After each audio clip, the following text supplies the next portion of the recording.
Hare Krishna, welcome all to Shubhamangalarati and Japa session. Shri Radha Madhav Ashtaki Vrinda ki Jai, Pancha Tattva Bhagavan ki Jai, Raja Jagannath Subhadra Mai Sudarshan ki Jai. So we'll start with today's Bhagavatam session. I'll try and share my screen.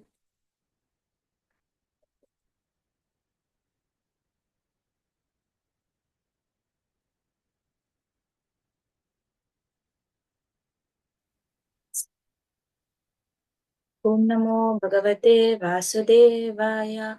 Om Namo Bhagavate Vasudevaya. Om Namo Bhagavate Vasudevaya. Reading from Srimad Bhagavatam, Canto 1, Chapter 13, words number 21. Pitrur Bharatur Surhut Putra Hatasya Te Vigatam Vayam Atma Cha Jaraya Grastha Parageham Upasase. Word to word meaning, translation, and purport by His Divine Grace A.C. Bhaktivedanta Swami Srila Prabhupada Ki Jai. Word to word meaning: Pithrur, father, bhatar, brother, surhut, well-wishers, putra, sons, atah, all dead, te, yours, vighatam, expended, vayam, age, atma, the body, cha, also, jaraya, by invalidity, grahasta, overcome, parageham, another's home, upasase, you do live. Translation: your father, brother, well-wishers, and sons are all dead and passed away. You yourself have expended the major portion of your life. Your body is now overtaken by invalidity, and you are living in the home of another. Purport: the king is reminded of his precarious condition influenced by cruel time and by his past experience. He should have been more intelligent to see what was going to happen to his own life. His father, Vichitravirya, died long ago, when he and his younger brothers were all little children, and it was due to the care and kindness of Bhishma Dev that they were properly brought up. Then again, his brother Pandu died also.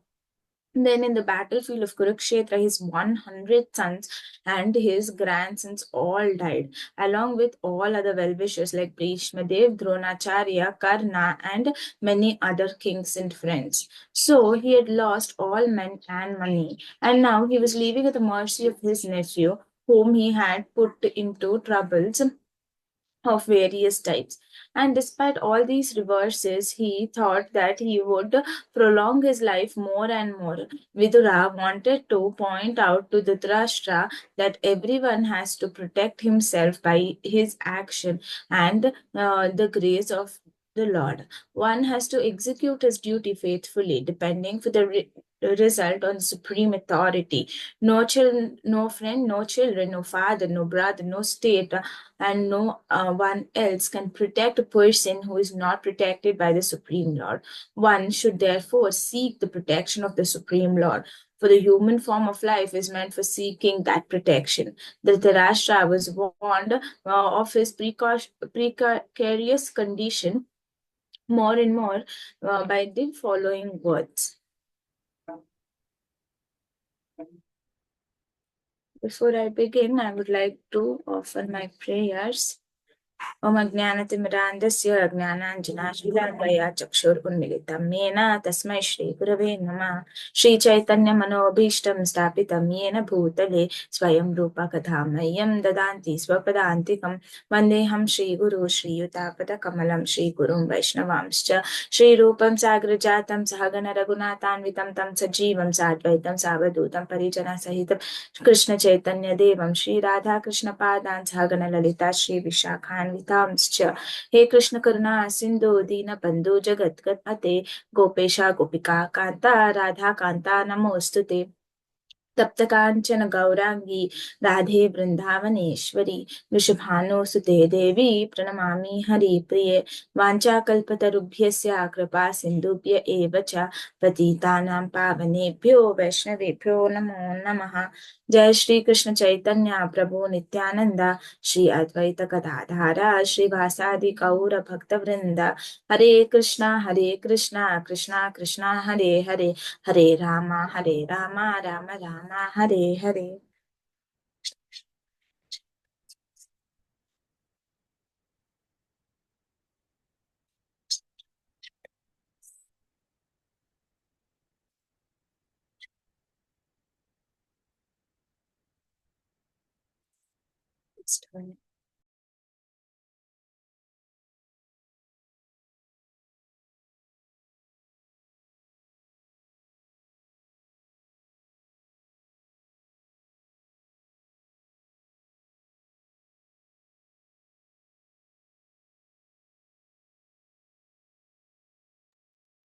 So here, Srila Prabhupada has given a wonderful purport, and we all are reading the 13th chapter, how Dhritarashtra quits his home. So we all know as to how Vidura he had been to Maitreya Muni and he acquired all the transcendental knowledge, and now he is back to Hastinapur from his Tirtha Yatra, and now he is instructing.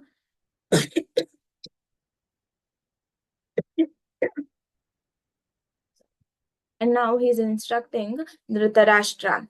So we can see as to how, in the translation, Srila Prabhupada has written that your father, brother, well-wishers, and sons are all dead and passed away. You yourself have expended a major portion of your life. Your body is now taken by invalidity, and you are living in the home of another. And in the purport, it's a small purport, but Prabhupada has given so many points. And he's Vidura is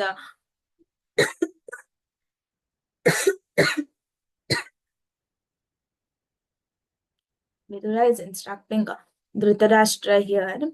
So we in the following verses, as Srila Prabhupada has told, we can see as to how Dhritarashtra gets instructed by Vidura. So, in the purport, Srila Prabhupada has written that how is the influence of cruel time. This is these are the words that Srila Prabhupada has used. So, how a time is being influenced, because Krishna tells that he is time, he is Kala. And when time comes, he takes everything. As the time passes away, everything is being conquered by Krishna.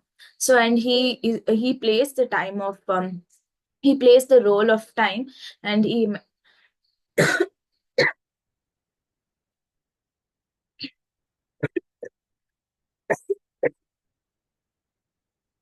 mentions that he himself is the time.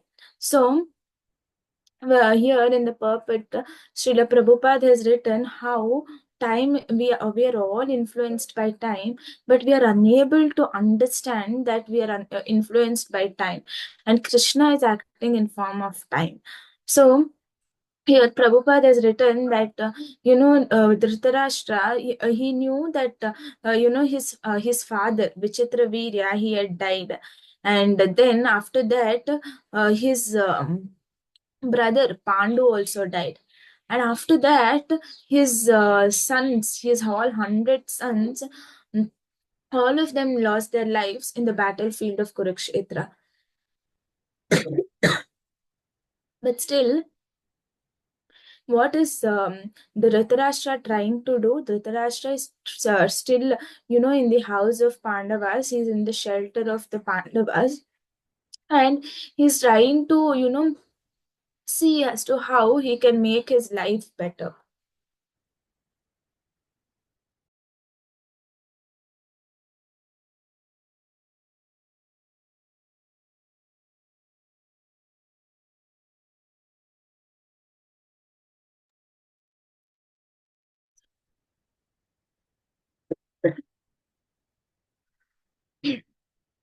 So Dhritarashtra is trying to see how he can make his life better, and he's trying to see how he can comfort his life so that he can lead a comfortable life.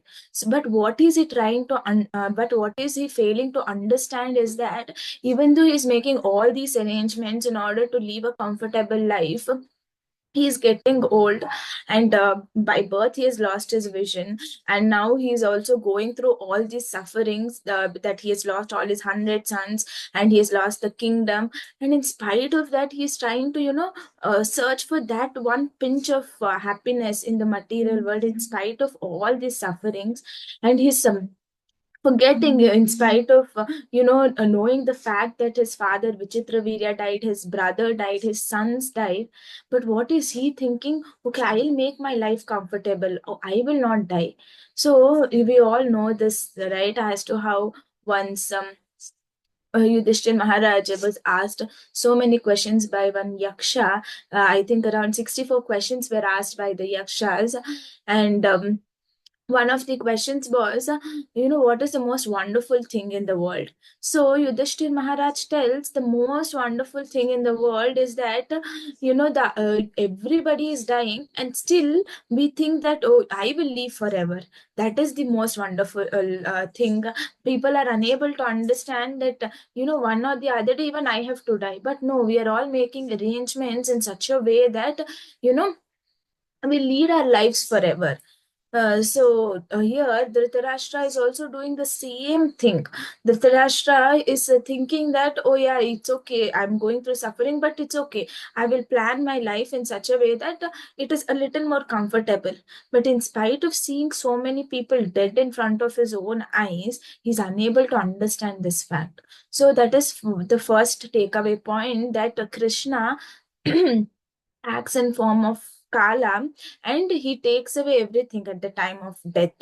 And we have to understand this fact that one or the other day, even we will die. But Dhritarashtra is unable to understand that fact, and he's trying to make his life comfortable.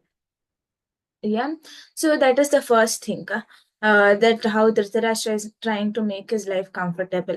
And the second thing is that how Dhritarashtra was so attached to his sons, right? So Dhritarashtra was materially blind. We know as to how, he when he was born itself, he did not have eyes. But in spite of that, he was so attached to his sons, that he thought that when he gets old, the sons will look after him. So I was hearing in a lecture, and that Vaishnava was mentioning as to how this Dhritarashtra, when he was born itself, he was blind. That means when his sons were born, he has never seen his son. None of his sons he has seen. All these 100 sons, he has never seen his sons. But still, without even seeing the sons, he was so attached to them.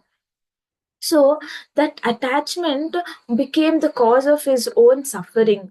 So how he thought that, oh, these sons will look after me when I get old, these sons will look after the kingdom. But none of it happened, right? His sons were dead even before he became old. His sons were all dead, and there was nobody to look after the Dhritarashtra. So that one thing, that attachment that he had towards his son, so became the cause of his own suffering. So we all know this famous story, right, of Kailash and Narada Muni, as to how Narada Muni meets Kailash, and he's a devotee, and this Kailash, when Narada Muni meets Kailash, Narada Muni tells, okay, Kailash, are you ready? Let's go back to the spiritual world. The time has come. So Kailash tells, no, no, I've just got married, and now my wife is pregnant. Once my wife gives birth to the child, I will come.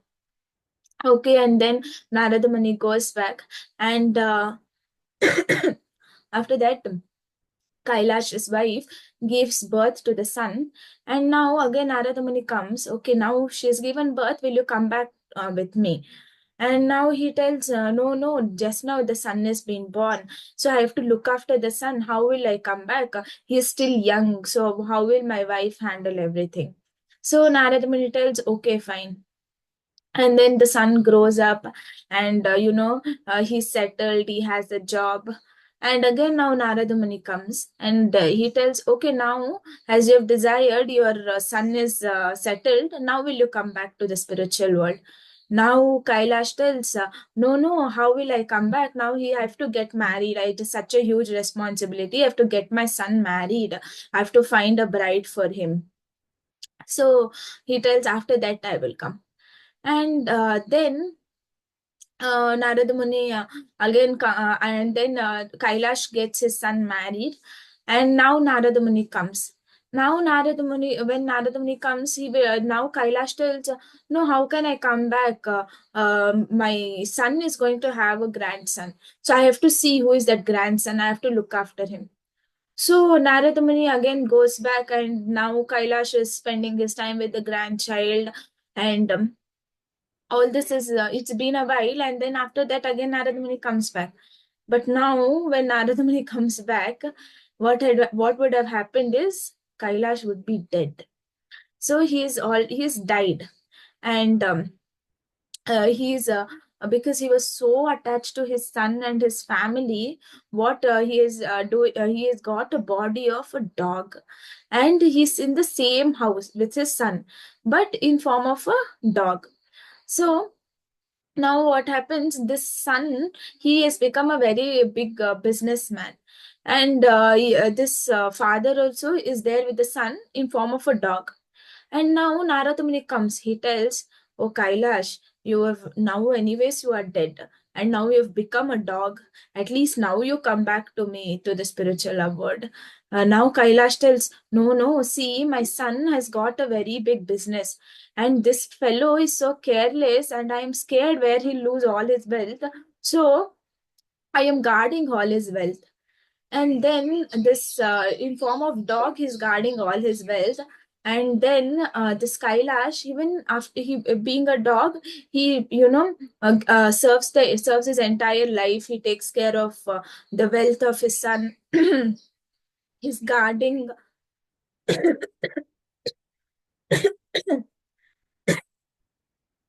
He's guarding in form of a dog, and then he quits his body as a form of a dog.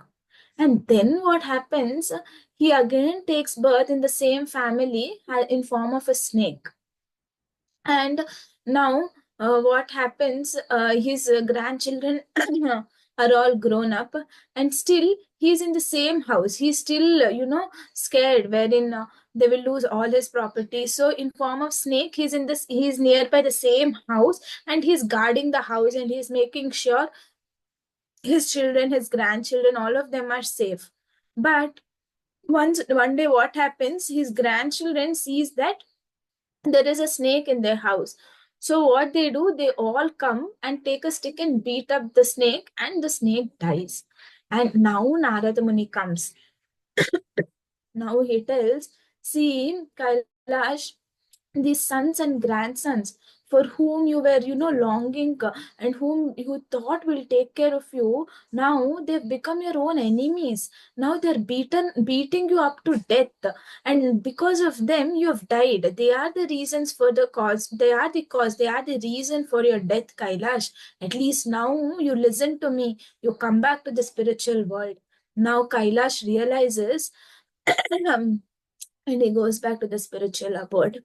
So we see as to how Kailash here, he was so attached to his sons, right? But what happened? They became the reason for his death. His son, his grandchildren, all of them became the reason for his death. I was also listening to another story, uh, the Prabhuji was mentioning as to how there was a Brahmana, and this Brahmana, he had two sons. He was a very pious Brahmana, and he had two sons. So with his all hard-earned money, he had built a very beautiful house. He had got these two sons married, and he had saved his money for both of the sons, and these two sons were married, leading a very happy life. But Prabhuji was mentioning as to how this father was always jovial. He used to, crack jokes and have fun around. So, as and he also made sure that his sons live happily, so that when he's old they can take care of him. So he educated them, got them married, gave them property and everything. So this father, he got very old, so old that he couldn't work by himself, couldn't even fetch water also. So this all one so as I mentioned, this father used to be very jovial, and like that he was cracking a joke, and all of them had fun, and they went back to their rooms. And what happened was, this father, he became very thirsty, so he was asking for water. But his sons were in the same, I mean, in the same house but in different rooms. So he was telling, my dear sons, I'm thirsty, please come and give me water. But the sons again thought that, father anyways has this habit of joking around. Now also he's joking. But this father, he repeatedly kept on calling his sons to quench his thirst, because he's unable to move. He's already old. But the sons, they didn't come. And after a while, they realize, oh, father was calling. Maybe he's really thirsty. So they go and see, and to their wonder, the father has passed away because of the thirst.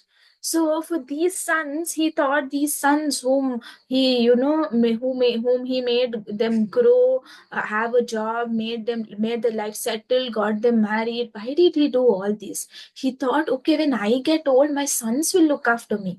But what happened? These sons, they didn't look after him, and they didn't even give him a glass of water, and because of that, he died.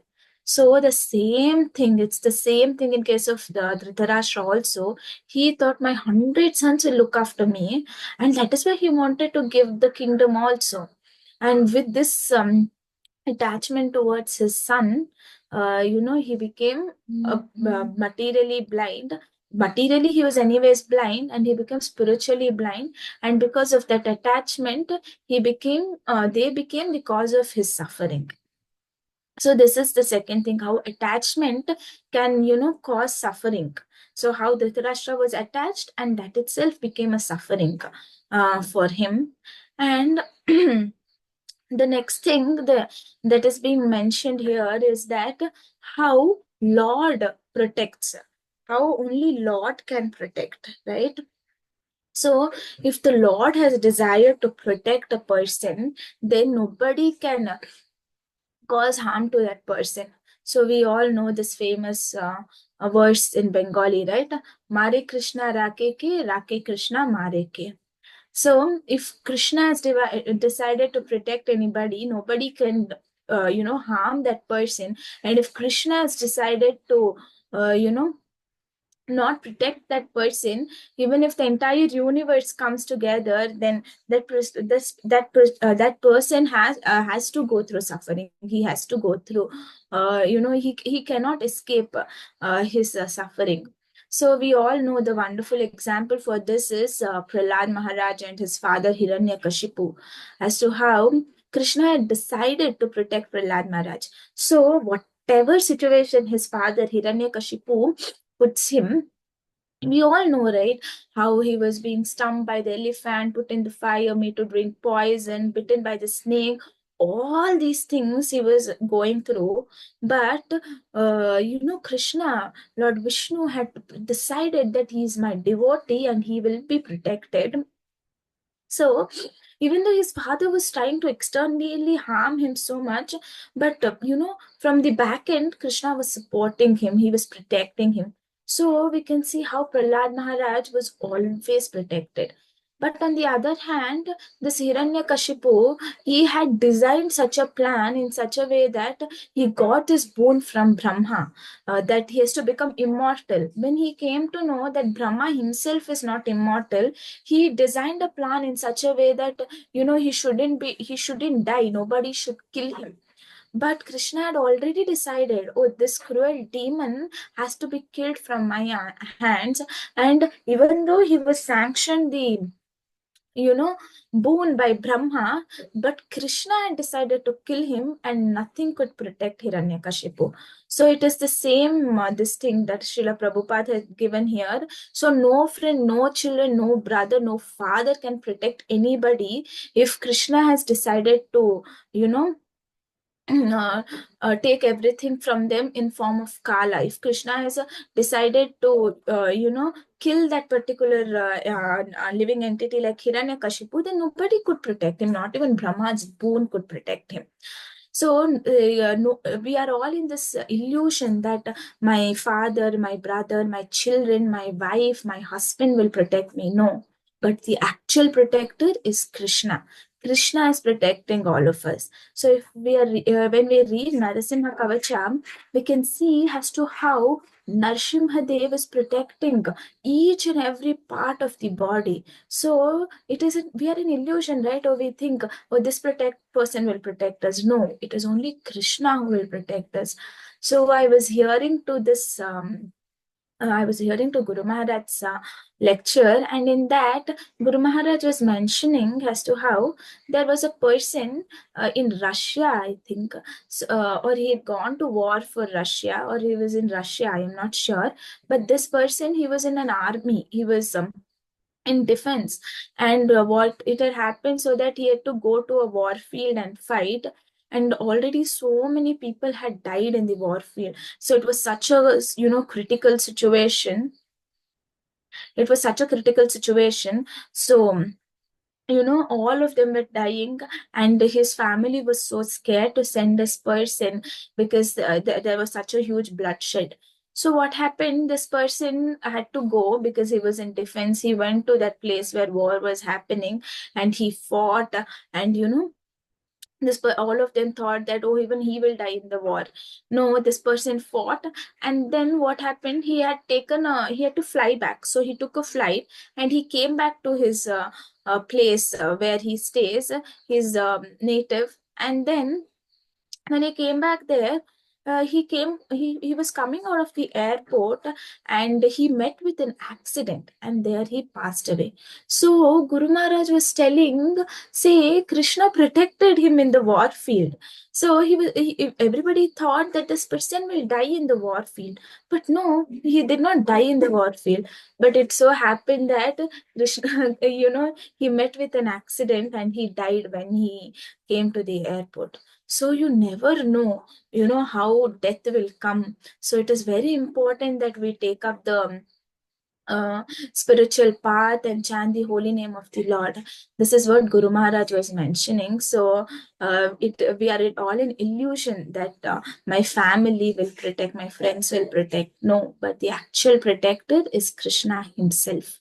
And the last point is that how here Vidura is taken the role of a spiritual master, right? So we all can see, right, how Vidura is just not leaving Dhritarashtra. He's over and again instructing and instructing and instructing. Why is it? Because because Vidura has never lost that hope. Even our spiritual master, he knows, this person, he's not perfect. So Guru Maharaj knows that this person who is standing in front of me and he's taking initiation, he's not perfect. But that doesn't mean that Guru Maharaj will, not give you initiation. No, Guru Maharaj will give you initiation because his goal is to take you back home, back to Godhead. So here in case of Vidura also, it is the same thing. Here Vidura, what is he doing? He's instructing Dhritarashtra again and again because he knows that we are all conditioned soul and we take time to realize. But he has never given up on Dhritarashtra. He instructed again and again and again. And what is the result? Now, slowly Dhritarashtra is understanding. He is understanding how he is living in the shelter of another person. Now, how he has to quit his home, how his sons have become the cause of his suffering. Slowly and steadily he's understanding. So when you perform Guru Puja, there is this verse, चक्षुदान दिलो जाए, जन्मे जन्मे प्रभु से, दिव्य ज्ञान हृदय प्रकाशित हो, प्रेम भक्ति जहाँ होते अविद्या विनाश जाते. So this divya chakshu is being given by spiritual master.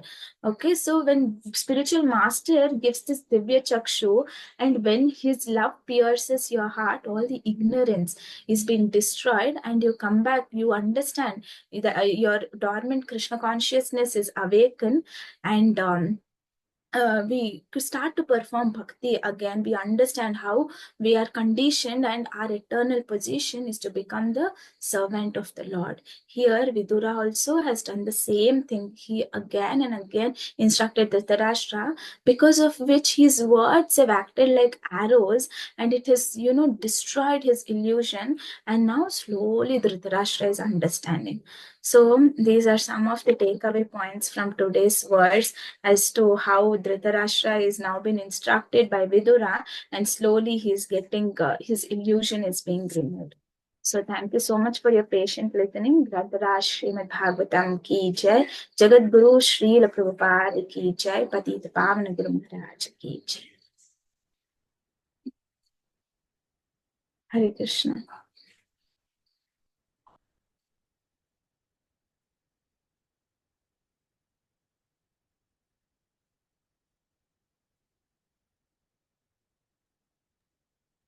Hare Krishna.